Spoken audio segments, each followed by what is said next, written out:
Ya, vamos ahora con la ecuación vectorial, pero para el caso cuando pasa por dos vectores, ¿ya? Cualesquiera. Para esto vamos a trazar los vectores por los cuales va a pasar esta recta, ¿ya? Vamos a trazar los vectores desde el origen, ¿cierto? Que sería el vector que está acá, por ejemplo, ¿ya? Y el vector que está acá, ¿sí?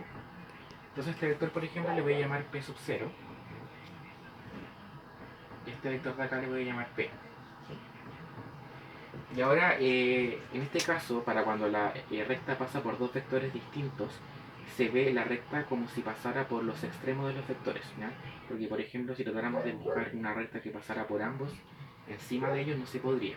Por ende, en estos casos se ve la recta cuando pasa por los extremos de los vectores, o sea, cuando pasa por acá. Ahí tengo la recta, ¿cierto?, que pasa por ambos vectores. Entonces la pregunta sería cómo usted puede determinar esta ecuación vectorial de la recta cuando pasa por dos vectores distintos, ¿ya? Para estos efectos, al igual que el caso anterior, se necesita un vector director. Pero además de este vector director, yo necesito un vector posición, ¿ya? Un vector que me ayude a saber en qué parte está la recta, ¿ya? De partida, ¿cómo usted puede determinar este vector director? El vector director se puede determinar de la siguiente manera. El vector director tiene su origen en el extremo del vector P sub 0, o sea, partiría acá. Y el extremo del vector director estaría en el extremo del vector P, o sea, hasta acá. ¿Sí? Y ahí tengo mi vector director, que le voy a llamar D, con una flechita arriba. Y como vector posición, usted puede utilizar cualquiera de estos dos vectores. O sea, puede usar tanto P sub 0 como P, ¿ya? Ambas opciones son válidas. Entonces, para estos efectos diremos que la ecuación vectorial de la recta, que llamaremos L, ya va a ser de la siguiente forma. Primero usted coloca un vector de forma general, ¿ya? Que va a ser x, y. Y ahora vendría la descripción de cómo sería esto. Por ejemplo, si yo tuviera un vector cualquiera que estuviera en esta recta, por ejemplo este vector de acá, yo lo que tendría que hacer para estos efectos es tomar el vector director que está acá, ¿cierto? Y alargarlo para llegar hasta acá. O sea, podríamos decir que el vector director en este caso tendríamos que multiplicarlo por algo, por un escalar, para que llegara hasta acá. Por ende sería lambda, ¿ya?, multiplicado por las componentes del vector director, que le llamamos de 1, ¿cierto? Y de 2.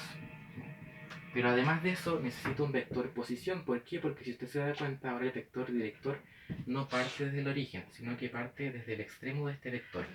Entonces, para estos efectos utilizamos como vector posición, en este caso, el vector P sub 0.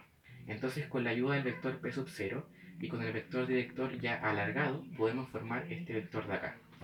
Por ende, tenemos que sumar las coordenadas, o las componentes, mejor dicho, del vector posición, que serían x sub 0, coma, y sub 0. Podemos dejarlo expresado así, o bien usted puede desarrollar esa expresión que está ahí, de tal modo que nos queda de la siguiente forma. Nos queda x, y, ¿cierto? Aquí usted puede distribuir el lambda, de modo que nos queda lambda por d1, lambda por d2, ¿sí?, más x sub 0, y sub 0.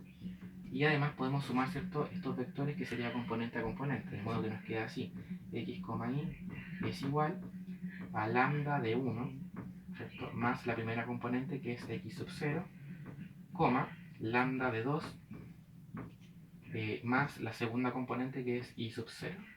Y así queda descrita nuevamente, es otra forma equivalente de escribir la ecuación vectorial de la recta cuando pasa por dos vectores distintos.